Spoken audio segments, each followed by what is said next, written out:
amigos da TV.com, pessoal do YouTube, estamos de volta com mais um Mundo do Vôlei. Numa semana bastante agitada na Superliga, com a grande final do feminino e mais uma rodada nas semifinais do masculino. A gente tem bastante assunto para tratar e ainda temos um mercado em ebulição no feminino. Então a gente tem muita coisa para falar. E no finalzinho do programa a gente tem uma surpresa para vocês também. Então a gente não vai perder tempo e vai direto para falar da última rodada das semifinais do masculino. Pois é, fechando em 3-0, o Cruzeiro derrotou o Campinas e eliminou a equipe paulista. O jogo terminou em 3-0 com parciais de 25-12, 25-18 e indisputado 26-24. Pois é, foi a partida onde o Cruzeiro mais se sobressaiu diante do adversário. A gente teve o Leal novamente se destacando, fazendo 15 pontos, e o Felipe fazendo uma grande partida e ganhando o Viva Vôlei.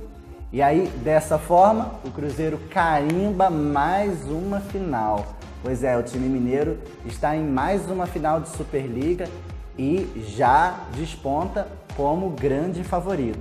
E agora espera ali de camarote o resultado na definição entre SESI e o time do Funvic Taubaté.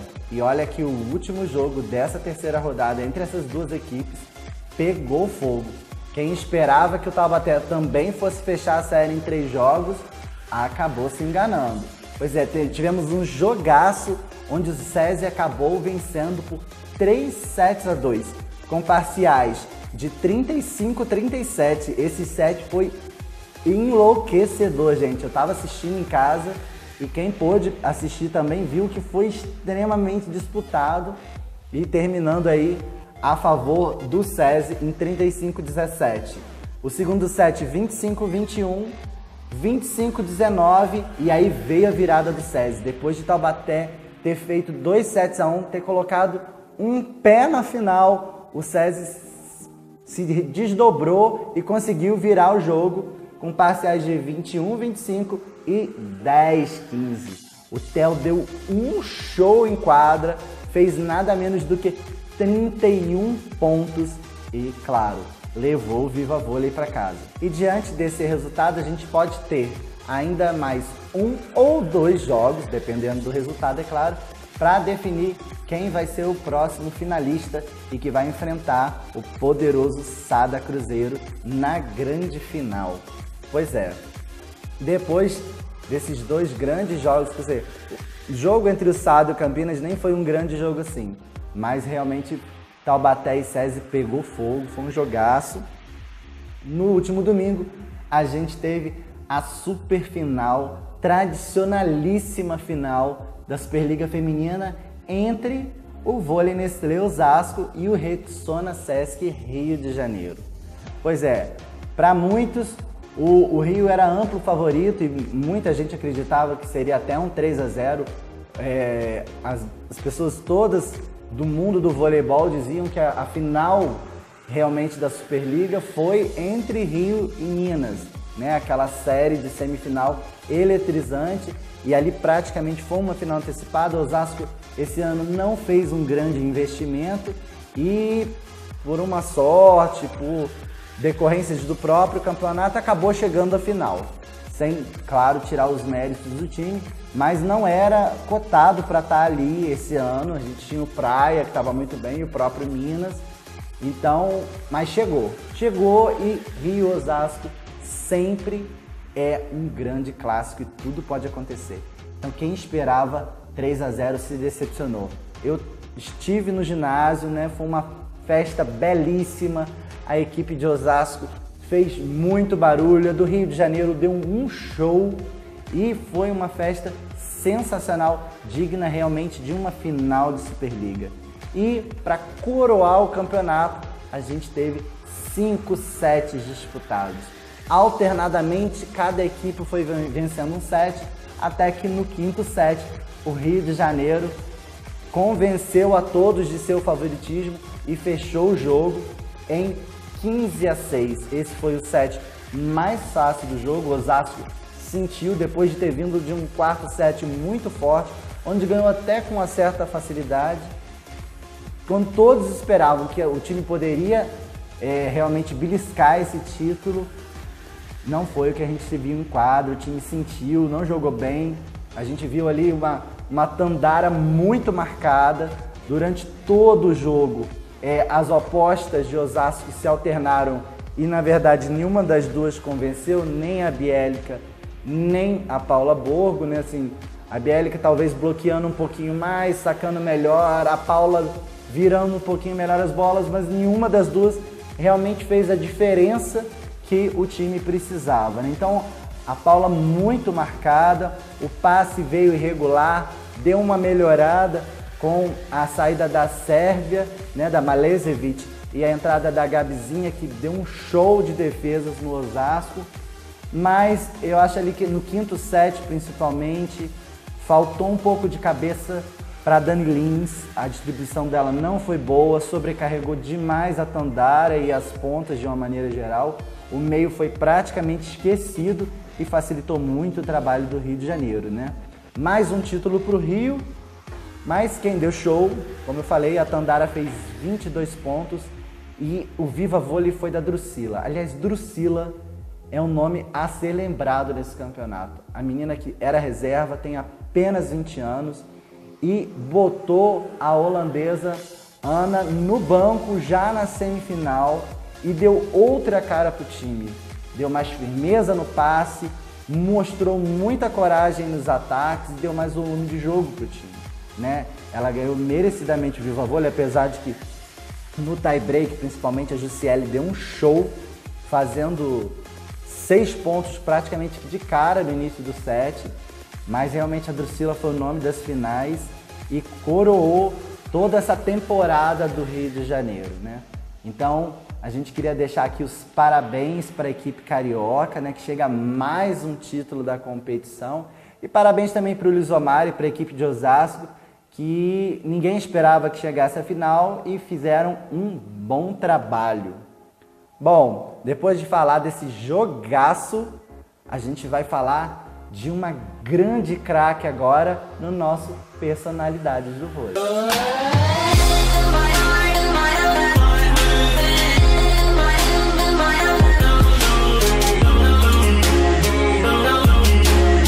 Mireia Luiz começou a disputar torneios internacionais pela seleção cubana em meados da década de 1980. Em 1986, ela já integrava o grupo que conquistou a medalha de prata no Campeonato Mundial de Praga e que incluía, em sua maioria, atletas de uma geração anterior, tais como Lazara Gonzalez, Norca Latamble, Tania Ortiz e Inês Molinetti. Seu primeiro grande triunfo teve lugar 3 anos mais tarde, quando levou a sua equipe à primeira conquista da Copa do Mundo, sendo eleita ainda a melhor atacante, MVP e uma das 6 melhores jogadoras do torneio. Após um decepcionante 4º lugar no Campeonato Mundial de 1990, a equipe caribenha conquistou pela 2ª vez consecutiva a Copa do Mundo. E Mireia foi mais uma vez eleita melhor atacante e uma das 6 melhores jogadoras do torneio. Sua grande consagração ocorreria, todavia, nos Jogos Olímpicos de Barcelona, quando o atacante foi um fator decisivo para que seu time chegasse à medalha de ouro, a primeira conquistada em toda a história do voleibol cubano. A partir de então, Mireia afirmou-se como líder de uma geração que virtualmente dominaria o esporte durante os anos 90, vencendo mais 2 campeonatos mundiais, 3 Olimpíadas, 2 edições do Grand Prix e uma Copa do Mundo. Até os Jogos Olímpicos de Atlanta, a jogadora era uma das principais forças ofensivas do time e recebeu diversas menções honrosas como melhor atacante em torneios internacionais. A partir de 1997, começou a ceder gradativamente espaço àquela que viria a ser sua substituta, Yumika Ruiz. Ainda atuava como frequência até o Campeonato Mundial de 1988, quando então suas participações dentro de quadra tornaram-se cada vez mais escassas. Em torneios importantes, todavia, permanecia no banco de reservas, entrando em momentos delicados da partida e auxiliando o treinador na orientação das atletas mais jovens. Após os Jogos Olímpicos de Sydney, quando conquistou sua terceira medalha de ouro e era considerada a maior jogadora do vôlei da história, Mireia aposentou-se em definitivo como jogadora da seleção cubana. O anúncio oficial da aposentadoria aconteceu em 2 de março de 2001. Mais do que qualquer outra integrante de sua geração, Mireia é usualmente considerada um símbolo de força e da potência que passaram a caracterizar o estilo de jogo da seleção cubana a partir dos anos 90.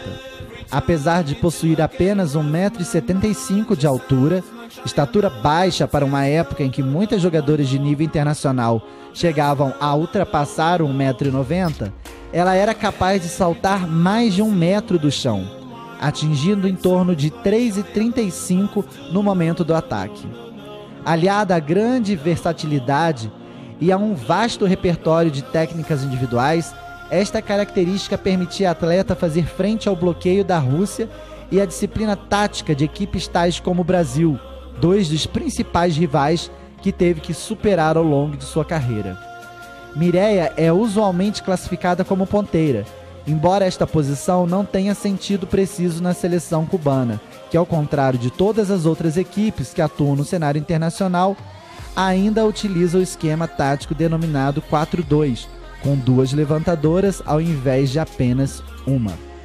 Durante os seus anos de atividade, Mireia também ficou conhecida pela agressividade com que a equipe caribenha se portava com relação aos seus adversários, o que, na opinião de muitos, poderia ser classificado como falta de respeito ou mesmo de espírito desportivo.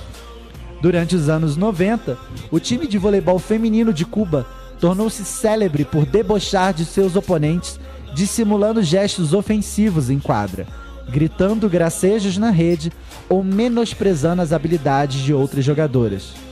Como líder do grupo, Mireia era frequentemente apontada como responsável pelo comportamento de suas colegas. E não faltaram insinuações de que esta atitude poderia ser mesmo institucionalmente incentivada, com possíveis implicações políticas ligadas ao isolamento do regime comunista de Fidel Castro.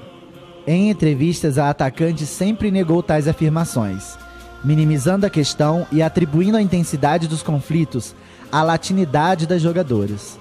Em mais de uma ocasião, todavia, a competitividade natural que caracteriza as disputas esportivas transformou-se em agressão física e briga generalizada, como, por exemplo, na semifinal das Olimpíadas de Atlanta, quando câmeras registraram para todo mundo o festival de gritos, socos e pontapés que se seguiu à derrota do Brasil. Como resultado deste incidente, as cubanas foram vaiadas pelo público americano ao subirem no pódio durante a cerimônia de entrega das medalhas, e a Federação Internacional viu-se forçada a alterar as regras para estabelecer punições mais pesadas para o comportamento antidesportivo.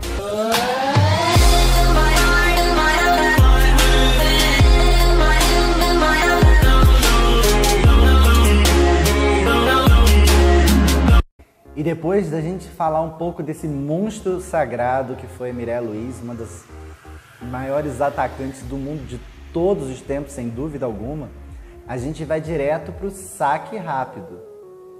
Pois é, galera, e no saque rápido a gente vai falar da final feminina da Champions League, né, que é o campeonato europeu de clubes. E ao mesmo tempo que a gente tinha a decisão do brasileiro, da Superliga Brasileira aqui, a gente teve a decisão da Champions lá na Europa, né, na Itália, onde o Vakif Bank de Istambul, da poderosa Tinzu, da carrasca do Brasil nas Olimpíadas, se sagrou campeão diante das italianas do Conegliano. Pois é, o Vakif fez 3-0, com parciais de 25-19, 25-13 e 25-23. A Tinzu teve uma atuação fantástica para variar, ela fez 22 pontos, com nada menos do que 58% de aproveitamento nos ataques. Deu um show dentro de quadra. Mais cedo, o time da brasileira Thaisa, o Exacibase, venceu a disputa do terceiro lugar, o time do Dinamo de Moscou, por 3-1, com parciais de 25-19, 19-25, 25-23 e 25-22. A Thaisa, obviamente, não esteve em quadra, né? Ela está se recuperando da lesão que ela teve no tornozelo e também do problema que ela apresentou no joelho já desde o início do ano.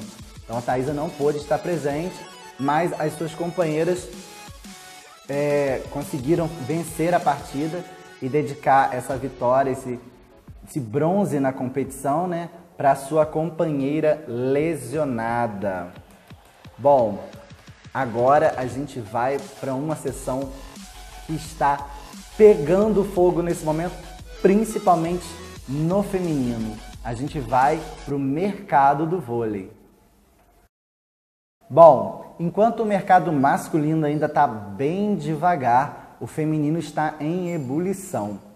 O Rio de Janeiro, que se sagrou campeão, já conseguiu renovar com a base da equipe. Depois de já ter fechado com a levantadora Roberta, algumas outras jogadoras já estão apalavradas com o time. São os casos da Drusila, que a gente falou agora há pouco, da central Jussiele e da líbero Fabi. Quem sai da equipe é a holandesa Ana e provavelmente a central Carol. Carol não fez uma grande temporada e deve deixar a equipe do Rio de Janeiro. Quem deve vir para o seu lugar, que já está fechada também com o time, é a ex-central do Brasília, a Vivian. Pois é, Osasco foi vice-campeão, mas parece que vai sofrer uma grande reformulação na equipe.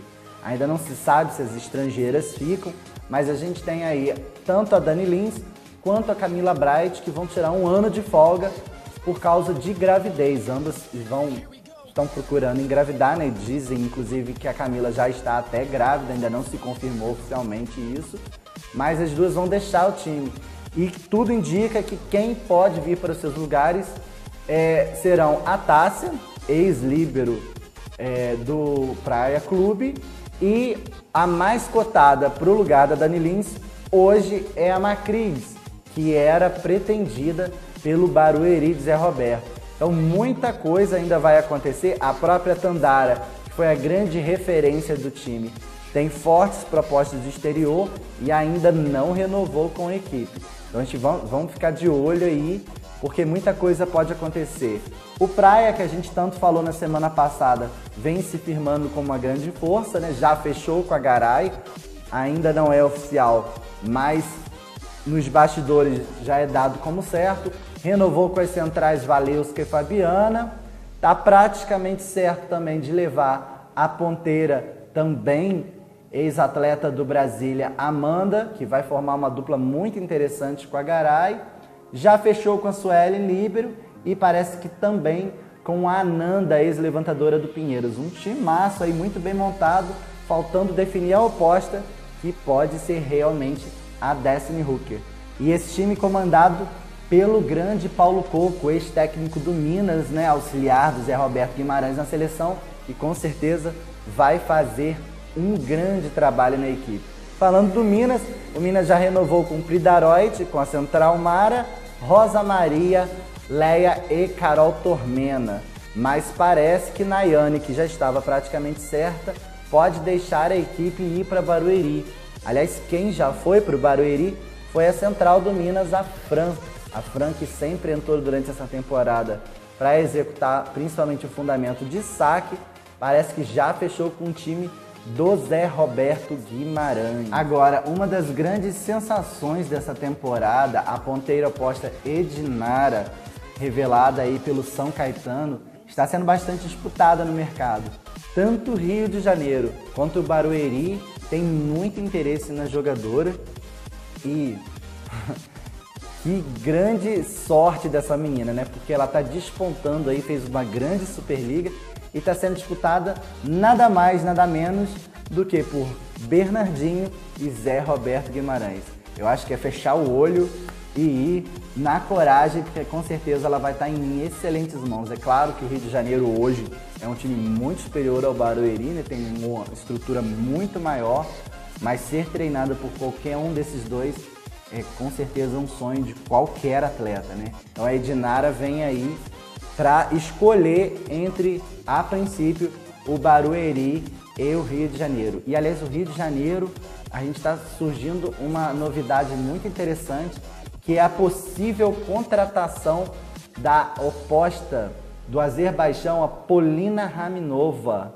Pois é, ela que é recordista de pontos em uma partida mundial, ela pode vir a jogar no Rio de Janeiro. Ela está sendo muito cobiçada pela equipe do Rio de Janeiro. É uma jogadora relativamente nova, tem aí 27 anos e 1,98 m. E aí, se ela realmente vier para o Rio de Janeiro, a gente não sabe como que vai ficar a situação da Monique, né? Que é um dos talismãs da equipe, que fez uma grande Superliga, mas seria um grande reforço para a equipe carioca. Bom, vamos continuar ligado aí que o mercado ainda tem muita especulação, a gente tem pouca coisa concreta, mas muito já está se falando e com certeza daqui para frente, com o fim do torneio, as coisas vão se concretizar com maior velocidade, né? Então a gente vai ter muita novidade, principalmente na semana que vem. Bom, mas enquanto a gente não tem mais novidades no mercado, a gente agora vai para a nossa agenda. Pois é, essa semana a gente pode ter 1 ou 2 jogos na nossa agenda. Anote aí que no próximo dia 27, às 19h30, ao vivo na Sport TV, a gente tem mais um jogo entre o SESI e o Taubaté, dessa vez na casa do SESI. E o SESI vai lutar aí para empatar a série, fazer 2-2 e forçar o 5º jogo. Lembrando que se o Taubaté vencer, já vai ser o novo finalista que enfrentará o Sada Cruzeiro na grande final. Caso dê SESI, o próximo jogo vai ser no dia 1º de maio, no feriado, Dia do Trabalhador, e aí sim, na casa do Taubaté, às 19 horas, também ao vivo na Sport TV. Você não pode perder esses jogos, porque o último, no final de semana, foi eletrizante e com certeza esses também serão. Bom, antes da gente se despedir hoje, a gente tem uma surpresa para vocês que eu trouxe do Rio, da partida da final. A gente vai estar sorteando entre todas as pessoas que curtirem a nossa página no Facebook, que está aqui embaixo, tá? É o @Face Mundo do Vôlei, tá? Vai lá, entra, curte a nossa página que a gente vai estar sorteando e divulgando no próximo programa uma camisa. É, uma camisa da torcida do Osasco. Olha que camisa linda, galera. Pois é, essa camisa vai estar sendo sorteada. É a camisa da família Nestlé. Isso, da torcida de Osasco. Vai estar sendo sorteada para você que curtir a nossa página no Facebook. Então corre lá no Facebook, nesse endereço que a gente já mostrou aqui embaixo. Curte a nossa página que no próximo programa a gente vai estar divulgando o vencedor ou a vencedora dessa promoção que vai ganhar essa camisa da torcida de Osasco. Um presentão aí do mundo do vôlei para você. Você não pode perder, né? Não custa nada, vai lá e curte a nossa página, que vai ser uma maneira até mais fácil de você estar acompanhando a gente na rede social, né? Bom, a gente vai ficando por aqui hoje e fiquem atentos aí nos jogos que eu falei da semifinal masculina e nas novidades que a gente também vai trazer na semana que vem no mundo do vôlei. Então, até semana que vem, um beijo grande e até lá!